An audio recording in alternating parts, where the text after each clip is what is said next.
Hi, my name is Lynx and welcome back to my channel. This video is the second episode of my Yandere Simulator Reimagined series, so I suggest you watch the first episode if you haven't already, as almost all of the information I will be disclosing in this video won't make much sense without it. But if you don't want to sit through a long-form video of me yapping the entire time, which is very understandable, here's a quick rundown.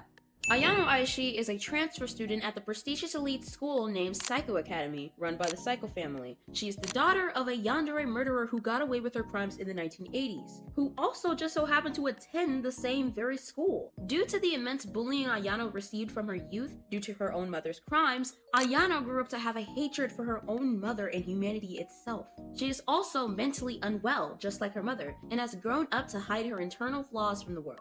Ayano Aishi is also very smart, and that alone makes her more deserving of being placed in a larger, more elite school than the ones she was originally attending. So Ryoba, Ayano's mother, out of guilt, tried her best to get Ayano into the Psycho Academy despite the reputation that she brought to the school.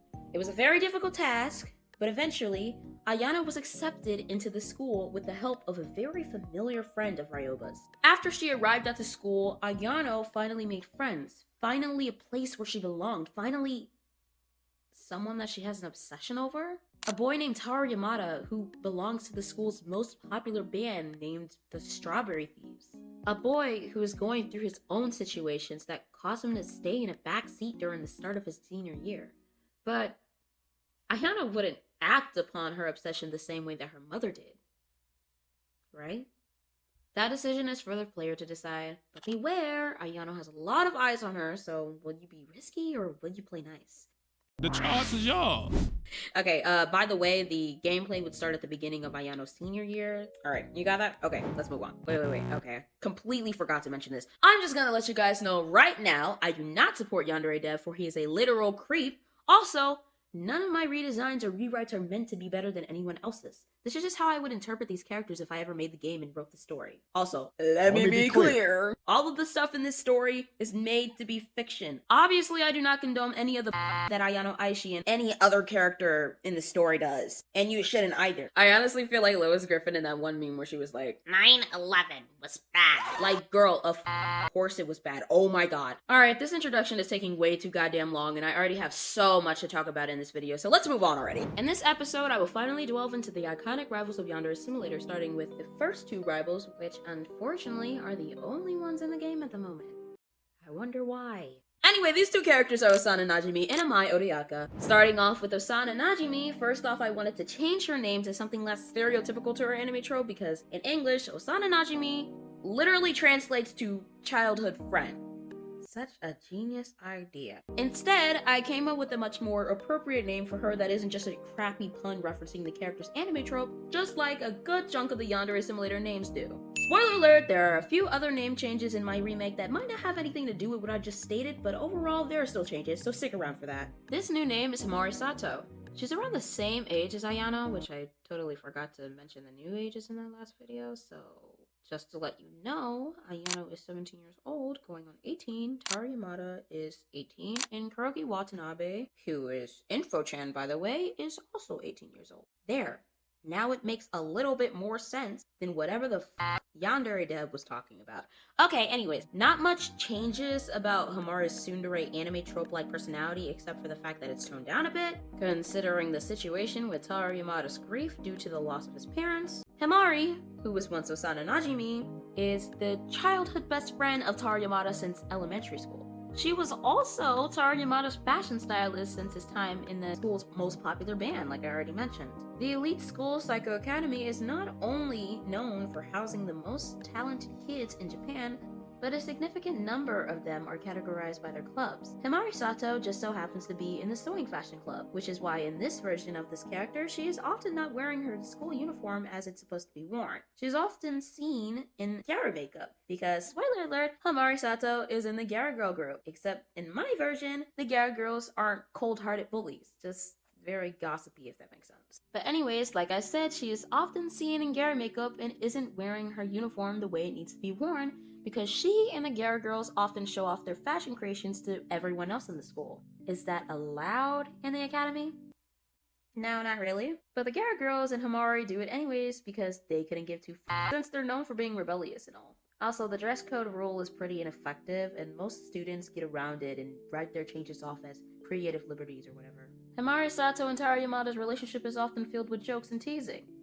No, not that kind of teasing, you f***ing weirdos. Himari cares about Taro a lot and secretly romantically likes him, but quickly denies it with slightly mean comments to keep Taro from thinking that she does. She acts like a normal human being who isn't just a straight up jerk like the tsundere anime trope she's made to represent. She sometimes goes too far with her jokes though, and that's the major flaw in her character. However, she quickly apologizes whenever she realizes that she's in the wrong, but it's less likely that she realizes that because Himari Sato is known for her stubborn pride, and a lot of people complain about it, even Kuroki, aka InfoChan, if you already forgot. Himari Sato still has a lot of friends behind her, though. She also has a popular social media account with a bunch of followers, and she often does fashion videos with the friend group that she's in. Now, how does Himari play into the storyline of Yandere Simulator, or Lovesick, as you would like to call it? Well, it all starts off with Ayano's sick obsession over Taro Yamada during her summer break. She constantly scrolls through his social media, looking at all the people that he follows until she soon stumbles upon someone important in Taro's life, Himari Sato. So, Ayano Aishi, being the person that she is, goes on a weird deep dive on Taro's online life. She then finds out that Himari Sato was super close to Taro Yamada. In her words, she thinks they're too close. That bitch is crazy. Now one day, Ayana randomly asks Kuroki Watanabe, who is essentially her best friend at this point, and the way that she axes about Himari Sato, she had a very off tone to her voice, and Kuroki just looks at Ayano like, why are you asking about her of all people? Like, judging from your tone, you sound like you want to hunt her down or something. Obviously, she was joking, kinda. And obviously, Ayano got a bit uncomfortable. She's like, oh, what are you talking about? Like, I would never, like, no, I'm just asking. Like, I want to be her friend. Kuroki just looks at her like, okay, girl. And later just tells her about what she knows about Himari Sato. Ayano, being the unstable person that she is, immediately makes Himari a target at the beginning of their senior year. She writes in a notebook about methods to eliminate her, giving the players an idea of what route they could pick. Some methods are pacifist, while some are just downright cruel and just yandere vibes. However, before she starts to do that, she needs time to actually further get to know Osana with a closer look. The more that the player observes Himari's every move is the way you can find out what kind of route you want to approach. Now, moving away from Himari Sato and just like getting into like the general view of how like all of these weeks in these like, you know, game levels will go, every time that Ayano learns something new about a rival that could be used as a way to eliminate them, she'll write something in her notebook that further explains a method that Ayano could use to eliminate them. If you choose a method to use officially, the game will give you steps to do it. If you don't, then it's really all on you, but the game will still give you hints throughout the week. Now, some of these methods are ineffective if you want to get close to Taro Yamada, but some of them take time and effort to achieve, which can get you closer to Taro. Even if you choose to go a neutral, genocide, or pacifist route, Undertale reference, you still have many opportunities to make yourself known to Taro Yamada, either in a good way or a bad way. However, some of the methods have very crucial consequences that might affect your gameplay, and your ending could be either good, neutral, or bad, you know? Because that's how games work. All of the rivals have their specific methods that allude to what they have going on with them as a person, if you want to stick with what the story said wants you to do. But going back over to Himari Sato and like her main eliminations, aka just 3 of them, because I'm not gonna lie with you, I didn't know what the hell to do. I didn't know what to write, but like pretty much the first one obviously being to befriend Himari Sato. This would take a long time, but we get to know more about Himari Sato and like, you know, her life and the people that she hates, the people that she loves, her best friend, Raibaru, who would also have a name change because Raibaru, really? That's the name? Okay, I don't know. I ship Raibaru with Osana, so they would have like maybe a matchmaking, you know, whatever. But anyways, all this just results in Himari helping Ayano Aishi meet Taro by the end of the week. Pretty cool. That's pretty effective. I'm not gonna lie, it's pretty effective. The second one being kind of neutral, it's as in like, it's just basically the same thing that happens in the original game where you get to sabotage anything that your rival does for Taro Yamada. it's pretty self-explanatory. It's pretty neutral. You can still bump into Tara Yamada and you guys can meet or whatever. It's less effective, but it's pretty good. I'm not gonna lie. Now the last one being, and I hate talking about this, but you get to essentially play out Himari's nightmare, because one time she was talking to Tara Yamada, and this is also in the game, by the way, but like obviously just my spin on it because of her character change. But she basically talks to Tara Yamada about, like, I don't know, nightmare or something. She says, "Oh, I had a nightmare that I just like got killed by all of my sewing tools and like all the stuff that I used. Like I got randomly choked out by fabric." I have a final destination hyperfixation. Like, bro, get out of it, get out of it. But anyways, those are the 3 main eliminations. There are other eliminations, the regular ones, like, oh, you can do this, you can do that, you can do that. I'm not gonna talk more about it because I don't have that much time. So let's move on to the next rival of today's episode. Now, the second and the last rival that I will be speaking about in this video just so happens to be my favorite rival in the actual game. She's sweet, she's loving, and likes to cheer people up. Amai Odayaka in her route has not changed much, however. I decided to make her character more complex in the storyline. Amai Odayaka is still the leader of the cooking club, and her family owns a small bakery with only her mother, her father, and her as employees. When I was doing research for this character and seeing what I could change about her or develop whatever was written about her character plot and make it something more or mine, you know, that doesn't make any sense. That doesn't make any sense. There was a specific plot line in Yandere Simulator where the Odayaka bakery was being sabotaged by like this other bakery. And like there's this girl named Rei Ando who Amai absolutely despises because of it, who's like basically doing all these like, you know, sabotages and stuff. I decided to scrap that, but actually use Rei Ando for something else that I will talk about later on. But also take like Amai's family and like, you know, make it like the main plot of her character and like her week. And I decided to make it that Amai's family is currently experiencing financial difficulties in their bakery or whatever. I decided that the reason they are having financial trouble currently, so much that it's messing with the business, is because the leader of the bakery, which is Amai's father, is absent due to an apparent sickness. And because of that, the bakery is low on people to help around the bakery while someone else replaces the leader. Because of this, Amai was unable to attend school for the first week that Ayano used to eliminate Himari Sato. And I also made it that Amai Odayaka is already friends with Tara Yamada, but of course she's not as close as Himari Sato. Now, how does she play in Yandere Simulator's plotline? Well, Amai Odayaka's week starts from the perspective of Tara Yamada, like in the original game does, except it actually goes more in depth about Tara Yamada's life right now. Jump scare warning! Tara Yamada usually has jobs! Tara Yamada just got fired from his old job. Don't ask me what job. I couldn't fucking figure out what job it would be. Somebody say something in the comments. I don't know. If there's anybody in the goddamn comments, okay? I don't know.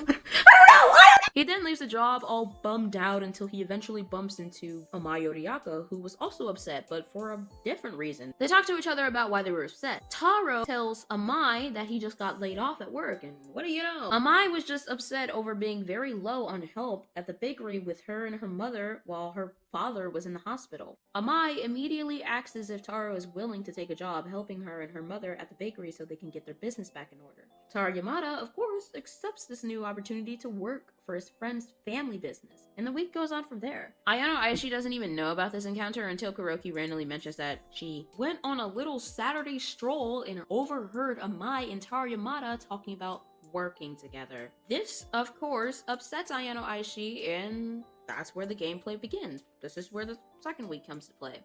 The weeks in this game are honestly rinse and repeat. There's a lot of stalking involved because that's what Yanderes do, and learning more ways to eliminate the rivals that have to do with them specifically as a person. Now, on to Amai's main elimination methods. The first one obviously being you can still befriend Amai Odayaka, but the difference between Himari Sato and Amai Odayaka is that Amai doesn't have a crush on Tara Yamada, but you can also still sabotage the things that she does for Taro that can make her separate her and Taro pretty much. Or you can get even closer by befriending Amai Odayaka and telling her that you want to work and help out her business. So you still have a very close eye on what Amai Odayaka does that has something to do with Tara Yamada. You can kind of patrol what they're doing. You obviously later find out that Amai doesn't really want to pursue a relationship with Tara Yamada, because I wanted to reiterate that Ayano Aishi doesn't know everything. And if you don't look into who this person you're trying to target,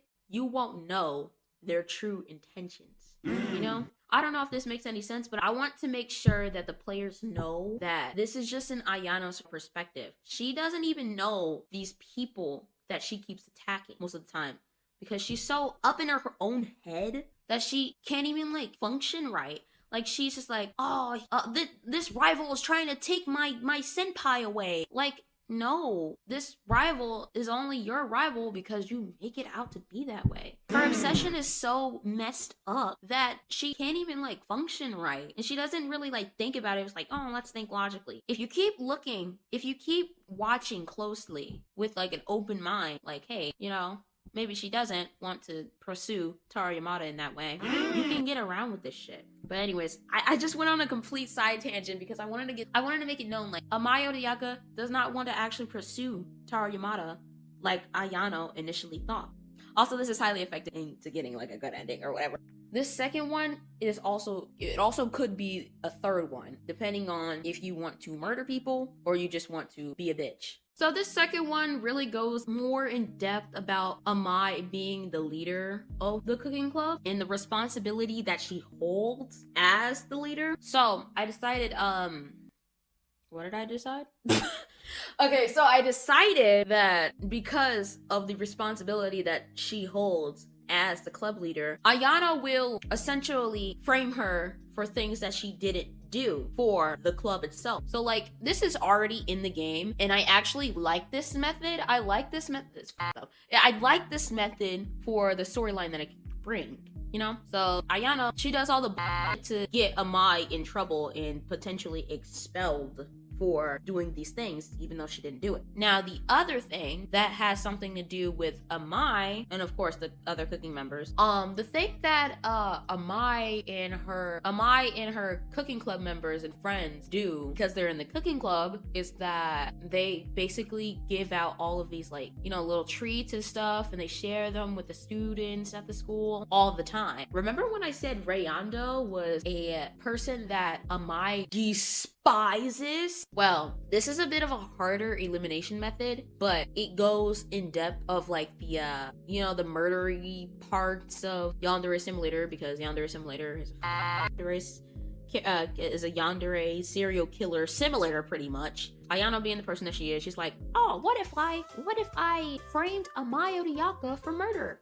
Now, this is an already made concept, but for like other characters and stuff, and just like in general. So like I said, Rayando, she's actually the occult leader of the school, and it isn't Okaruto, because I don't think that all the rivals should be club leaders. That's like, why? Anyway, so like I said, Rayando and Amai Odayaka always hated each other, and everybody in the school knew that, right? Ayano gets the idea to get Amai framed for murder by stealing Rayando's phone and tweeting out something terrible about Amai's father, who, by the way, is currently in the hospital. This creates a motive for the crime that Amai, isn't actually Amai, is about to commit. Now, Rayando has a habit of taking one of the little cakes from Amai's food tray without even asking, just to essentially piss off Amai. Ayano finds out about this and decides to use that information to her advantage. Ayano sneaks in around cleaning time and poisons Amai's batch of little cakes with lethal poison she finds in the chemistry lab. The timing is honestly the trickiest part, because you don't exactly know when Rayando will do the thing that she does until eventually, if you like paid attention to the time that she does it, you can write in the notebook and say, hey, she does it at this time. So after school, Amai will come in, she'll grab her food tray. The first person that comes in is Rayando, and Rayando just dies on the spot after saying something really snarky to Amai. Amai, not knowing what the just happened, she just literally watched this girl die on a spot. The other students saw this and just looked at Amai Odayaka like, did you just kill her? Like, oh my god, Amai Odayaka just killed somebody? I'm gonna call the fucking cops. They're gonna think it's her, you know? This is terrible. She's gonna get framed for murder and she's gonna get arrested, even though Ayano did the thing. What a up method. Anyways, I didn't say a single thing about Amai's new redesign, and that's really just because there's not much of a change in our character design, besides, of course, the change of skin tone, since I want to keep a variety set of different types of people, either from their body type or just skin tones, because I think it's cool. I also made her hair more curly with 2 braids. I'll be completely honest, I actually really love Amai Odayaka's like character design and color scheme that she has. So I decided to keep like this teal blue color scheme and like the mint green and stuff because I think it's really cool, but I also wanted to like revamp it to have like more of a pop of color with like a regular blue ombre on her apron and stuff. Also wanted to write a signature of Odayaka's surname on the bottom left part of her apron, until I realized just how crappy I am with writing signatures with my finger. Mind you, my stylist has been screwing with me for about 2 weeks now. F***ing why? Anyways, I scrapped that idea and just finished up with my redesign. That's basically all for today's video, and I really hope that you enjoyed my many changes to the game along with the character storylines. Please make sure to subscribe and also take a look at my other videos if you haven't already. My next video will take a little longer to come out since I currently have some stuff in the works for this YouTube channel. Stay tuned for that, and I'll see you then. Goodbye now!